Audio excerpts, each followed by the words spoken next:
जय जय श्री राधे, श्री राधा रमण लाल की जय। आज की हमारी चर्चा श्रीमद् भागवत जी के एक बहुत ही महत्वपूर्ण विषय पर है, जिसे चतुश्लोकी भागवत कहा जाता है। और स्वयं भगवान ने जो श्री ब्रह्मा जी को ज्ञान दिया था 4 श्लोकों में, उसे ही चतुश्लोकी भागवत कहा गया है। देखिए, चतुश्लोकी भागवत का तत्व जानने के लिए, क्योंकि जहाँ इसका वर्णन आता है वहाँ चतुश्लोकी के साथ 2 श्लोक पहले और 1 श्लोक उसके बाद कहा गया है, जो प्रभु ने कहा है। कुल 7 श्लोकों का वर्णन आता है।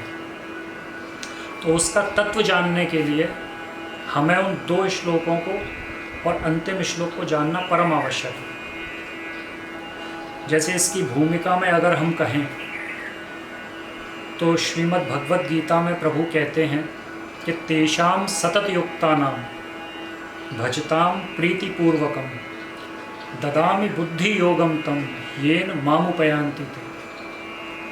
अर्थात हे पार्थ, जो भी भक्त आसक्त चित्त होकर मेरा भजन करता है, मुझे भजता है, मैं उसे ऐसा बुद्धि योग प्रदान करता हूँ जिससे वो मुझे प्राप्त कर लेता है। अब यहाँ ये बात जानने की है और पकड़ने की है कि मैं उसे ऐसा बुद्धि योग प्रदान करता हूँ। इस बात को पकड़ के चलते हैं। इसका निरूपण और विस्तृत रूप में आने वाले श्लोकों में हम करेंगे। अब आते हैं चतुश्लोकी भागवत पे। चतुश्लोकी भागवत से पहले 2 श्लोक कहे गए हैं। उसमें प्रथम श्लोक आता है, ज्ञानम परम गुह्यम में यद विज्ञान समन्वितम सरहस्यम तदंगंच ग्रहाण गदितम मया। अर्थात हे ब्रह्मा जी, प्रभु ब्रह्मा जी से कहते हैं कि मेरे संबंध में जो गूढ़ ज्ञान है, ज्ञानम परम गुह्यम में जो गुह्यतम ज्ञान है, वह मैं तुमसे कहता हूँ। जो परम गोपनीय तत्व ज्ञान है, उसका वर्णन मैं तुम्हारे समक्ष करता हूँ और तुम्हारे हृदय में उसका अनुभव भी करा देता हूँ। ये बात और समझने की है कि मैं अनुभव कराऊंगा। अभी तुम्हारे सामर्थ्य नहीं है कि तुम उस ज्ञान को समझ सको। ये बात ध्यान देने की यही है। फिर प्रभु कहते हैं, इस ज्ञान का जो रहस्य है, जो इस ज्ञान का सहायक है, वह भी मैं तुमसे कहता हूँ। तात्पर्य ये है कि भगवान का जो तत्व ज्ञान है, उसे भगवान के सिवा कोई भी नहीं समझ सकता। ये बात समझनी, जब तक कि स्वयं भगवान किसी को ना जनाए। भगवान का स्वरूप का अनुभव मात्र भगवत कृपा से प्राप्त होता है। ये बात समझ लीजिए। इसका निरूपण अगले श्लोक में किया है प्रभु ने, यावानहम यथा भावो यद्रूप गुण कर्मकः तथैव तत्व विज्ञानमस्तु ते मदनुग्रहात्। हे ब्रह्मा, मेरा जो भाव है, जो मेरा स्वरूप लक्षण है, जो समस्त रूप हैं, जो समस्त गुण हैं, जो समस्त लीलाएं हैं, उन सभी का मेरी कृपा से तुम्हें यथार्थ अनुभव हो। यहाँ बात स्पष्ट हो जाती है कि उन सभी का मेरी कृपा से तुम्हें अनुभव हो। तुम्हारी इतनी सामर्थ्य नहीं है कि तुम उसका अनुभव कर सको। इसी का वर्णन यदि हम देखें प्रथम अध्याय के प्रथम श्लोक में, जन्माद्यस्य यतोऽन्वयादितरत इश्चार्थेष्वभिज्ञ स्वराट तेने ब्रह्म हृदय आदि कवये मुह्यन्ति यत् सूरयः तेजो वारी मृदाम यथा विनिमयो यत्र त्रिसर्गो मृषा धाम्ना स्वेन सदा निरस्तकुहकं सत्यम परम धीमहि। इसमें 2 पदों में वर्णन आता है कि तेने ब्रह्म हृदय आदि कवये मुह्यन्ति यत् सूरयः। ये बात समझने की है। जिन्होंने ब्रह्म हृदय, ब्रह्म ज्ञान अपने संकल्प से आदि कवि ब्रह्मा जी को दिया, उनके हृदय में अवस्थित करा दिया। कौन सा ज्ञान? जिस ज्ञान के विषय में मुह्यन्ति यत् सूरयः, मुह्यंती अर्थात मोहित हो जाते हैं, यत सूर्यः अर्थात बड़े बड़े, यत माने यहाँ, सूर्य माने ऋषि मुनि देवता ब्रह्मादि, महेश जी, हमारे भोले बाबा आदि भी मोहित हो जाते हैं। भागवत जी की चर्चा है महाराज, मोहित हुए हैं। ब्रह्म स्तुति में साक्षात प्रमाण मिलता है, जब गौवत्सों का और गोप बालकों का हरण किया था ब्रह्मा जी ने, तो प्रार्थना की है, तोमार नामी पद्म हेते अमार जन्मोदय, तुम्ही माता पिता आमी तोमार तनय, चैतन्य चरितामृत, कि हे प्रभु आपके नाभि पद्म से मेरा जन्म हुआ है, आप मेरे माता पिता हैं और मैं आपका तनय अर्थात पुत्र हूँ। उसके बाद महाराज कहते हैं, अहो भाग्यम नंद गोप ब्रजौ कसाम, यन मित्रम परमानंदम पूर्ण ब्रह्म सनातनम, कि इन ब्रज में ये गोप बालक और नंद आदि गोपों के अहो भाग्य हैं, इनके भाग्य की पराकाष्ठा है कि परम पूर्ण पर ब्रह्म परमात्मा श्री कृष्ण इनके सखा हैं। ब्रह्म स्तुति में प्रमाण प्राप्त होता है, मोहित हुए हैं, और भोले बाबा मोहित हुए हैं, इसका प्रमाण भी है। अम्बरीश जी जब चक्र से पीछा छुड़ाते हुए, अम्बरीश जी के जो चरित्र आता है उसमें दुर्वासा जी के पीछे जब चक्र चला था, तो जो दुर्वासा जी अपने प्राण बचाने के लिए त्रिलोकी में भागते हुए गए हैं, और जब भोले बाबा के समक्ष पहुँचे हैं, तब भोले बाबा से जब प्राण रक्षा के लिए उन्होंने कहा है, तो भोले बाबा ने क्या कहा, अहो अहम सनत कुमारो नारदो भगवानजः कपिलो पांतरतमो देवलो धर्म आसुरी मरीचि प्रमुखाश्चान्य सिद्धेशा पारदर्शना विदाम न वयम सर्वे यन्मायाम मायया व्रता। अर्थात अहम सबसे पहले मैं, फिर सनत कुमार, नारद जी, भगवान ब्रह्मा जी और कपिल भगवान, अपांतरतम, देवल, धर्म, आसुरी, मरीचि और बड़े बड़े सिद्ध चारण गंधर्व सभी प्रभु की माया से मोहित हो जाते हैं। क्यों? क्योंकि यन्माया मायया व्रता, हम सभी प्रभु की माया के चक्र में हैं, घेरे में हैं, और मोहिनी अवतार के समय मोहित हुए हैं प्रभु भोले बाबा। तो इन दो श्लोकों कहने का तात्पर्य यही है, दोनों श्लोकों का, कि मेरी कृपा से तुम्हें मेरी लीलाओं का, मेरे गुणों का, मेरे समस्त रूपों का, मेरे अवतारों का यथार्थ अनुभव हो सके, मेरी कृपा से। क्योंकि प्रभु के गुणों को, कर्मों को, लीलाओं को कोई नहीं जान सकता। इसमें महाराज एक वर्णन और आता है, जब मुचकुंद जी की कथा आती है, जब कालियावन उनके नेत्रों की दृष्टि पड़ते ही भस्म हुआ था, तब श्री कृष्ण को देखकर मुचकुंद जी ने उनका परिचय मांगा कि आप कौन हैं। तो भगवान ने कहा, मेरे बहुत से जन्म हैं, बहुत से अवतार हैं, बहुत सी लीलाएं हैं, लेकिन इस जन्म में मैं वासुदेव श्री कृष्ण हूँ। और हे मुचकुंद, क्वचित रजांसी विम में पार्थिवान्यो रुजन्म भी और गुण कर्मा भिदानानी नामे जन्मानि कर हिचित। अर्थात ये संभव है कि कोई अनेकों जन्म धारण करके इस पृथ्वी के जितने भी छोटे छोटे धूली कण हैं उनकी गिनती कर ले, परंतु कोई भी कभी भी और कैसे भी, तीन बातें कही, कोई भी कभी भी और कैसे भी मेरे गुणों को, मेरे अवतारों को, मेरे स्वरूप को, मेरी लीलाओं को गिन सके, ऐसा कभी संभव नहीं है। ये स्पष्ट प्रभु ने कहा है।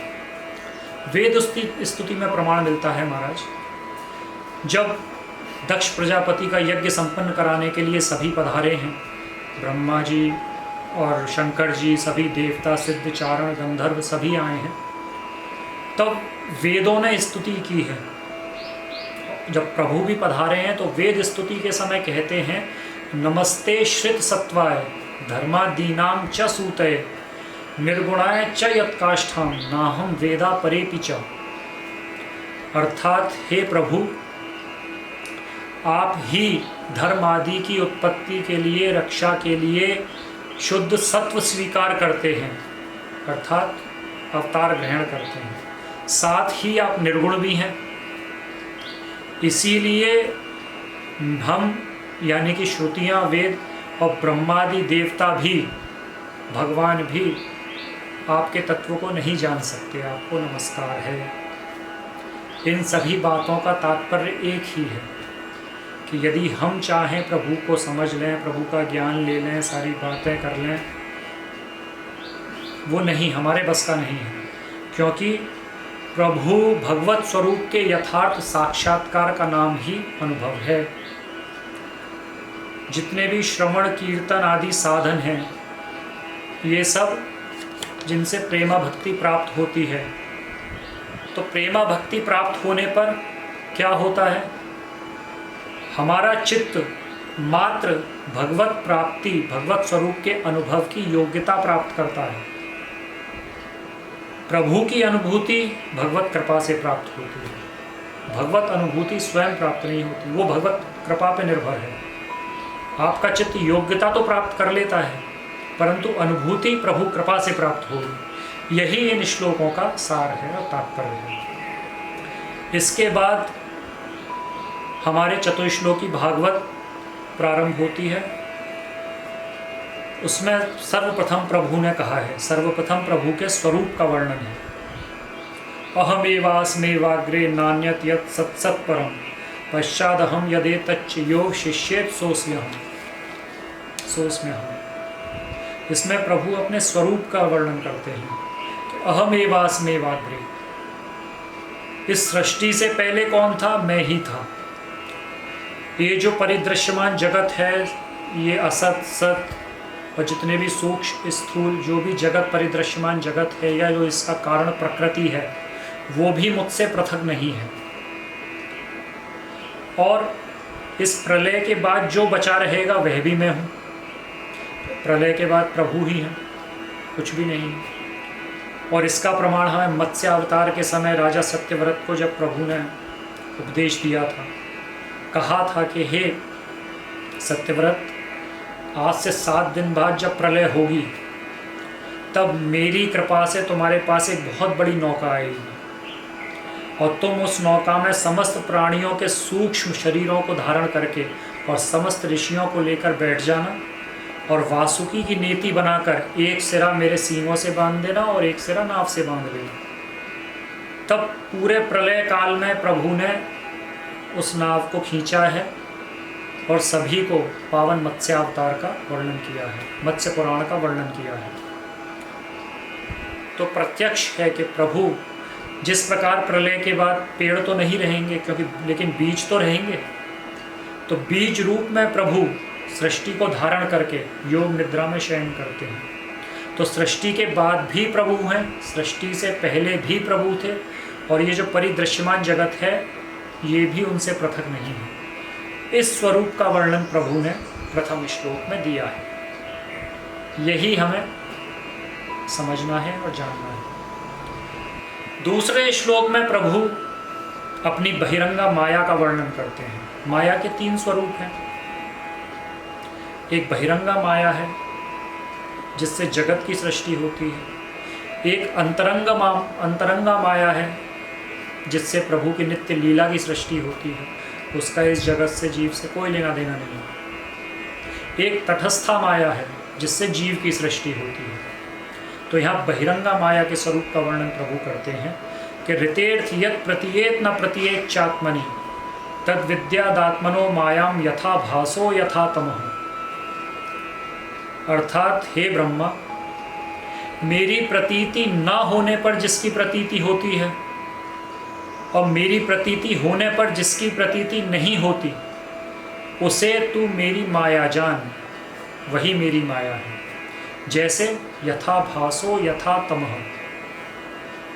भासो अर्थात आभास, प्रतिबिंब, और तमः अंधकार। तो 2 मायाओं का वर्णन हुआ बहिरंगा माया में। एक तो हुआ प्रतिबिंब। प्रतिबिंब क्या है?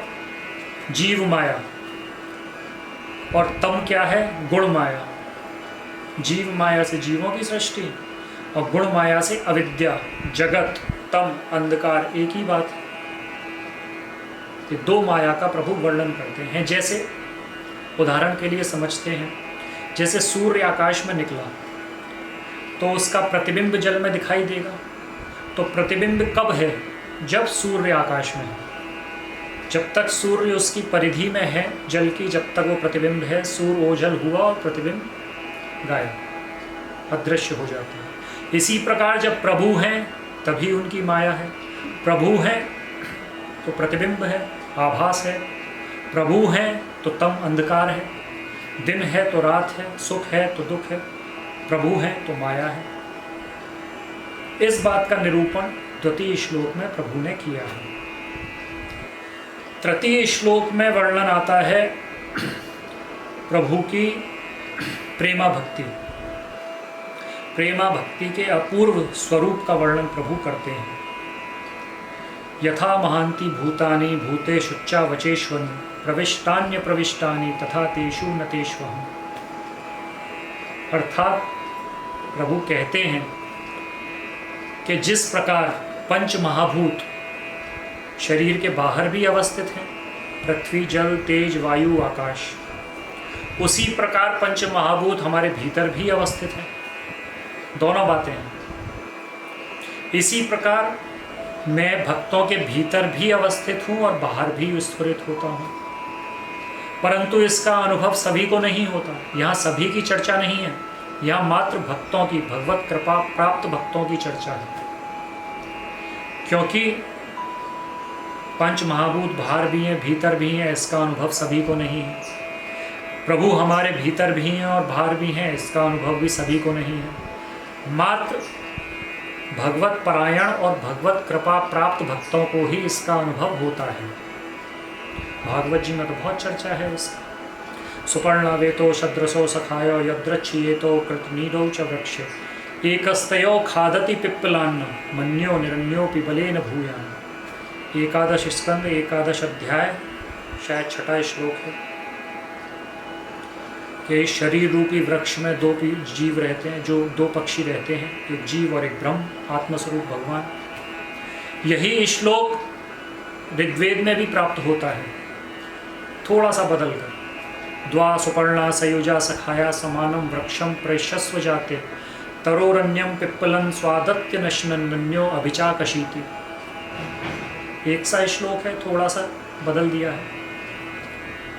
और एक वेद सूत्र ब्रह्म सूत्र भी प्राप्त होता है, मरुत्वंतम सख्याय हवामहे।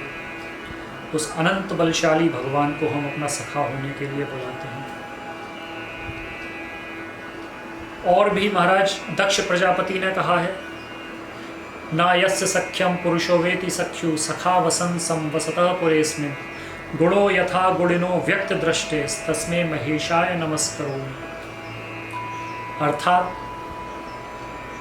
जिस प्रकार ये 5 तन्मात्राएं शब्द स्पर्श रूप रस गंध अपने को प्रकाशित करने वाली इंद्रियों के प्रकाशत्व को नहीं जानते, उसी प्रकार ये जीव भी अपने आत्मस्वरूप ब्रह्म को नहीं जानता। ये दक्ष प्रजापति कह रहे हैं, 6 स्कंद का श्लोक। प्रहलाद जी ने भी कहा है, कोटि प्रयासो सुर बालका हरे रूपासने स्वे हृदय छिद्र वत्सतः सस्यात्मना सख्युरशेष देहिनाम सामान्यतः किम विषयोपपादने। हे असुर बालकों, हमारे भीतर रहने वाले आकाश तत्व के सदृश समान उस परम तत्व पर ब्रह्म परमात्मा का यदि हम भजन करते हैं तो इसमें कौन सा बड़ा परिश्रम है, क्योंकि वही हमारे परम सखा हैं। और तो क्या कहें, वही हमारी आत्मा है। उन्हें त्याग कर हम यदि विषयों के पीछे भागते हैं तो इससे बड़ा दुर्भाग्य तो कोई हो ही नहीं सकता।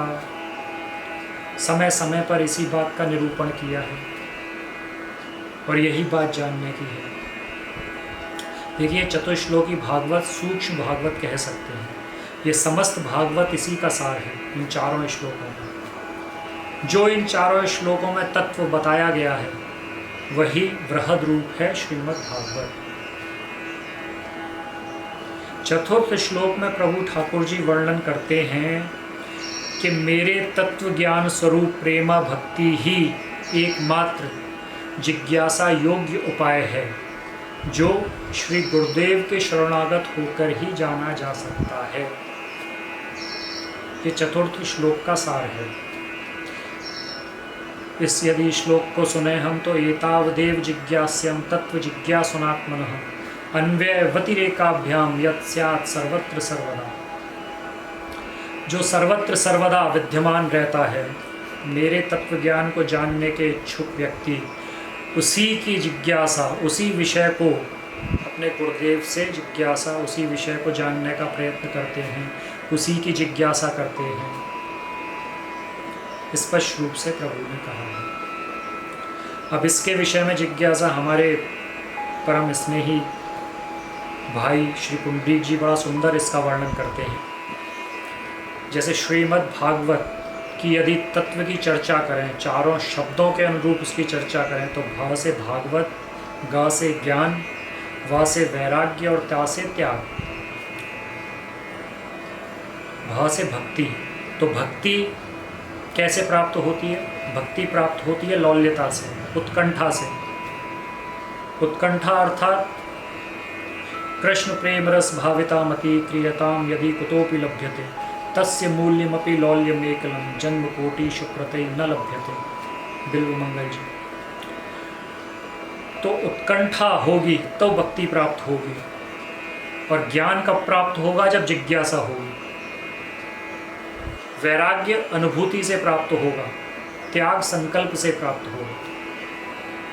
तो यहीं वही उसी ज्ञान के लिए जिज्ञासा का वर्णन प्रभु करते हैं कि जिज्ञासा से ही मेरा समस्त ज्ञान प्राप्त किया जा सकता है, और प्रेमा भक्ति ही जिज्ञासा योग्य उपाय है।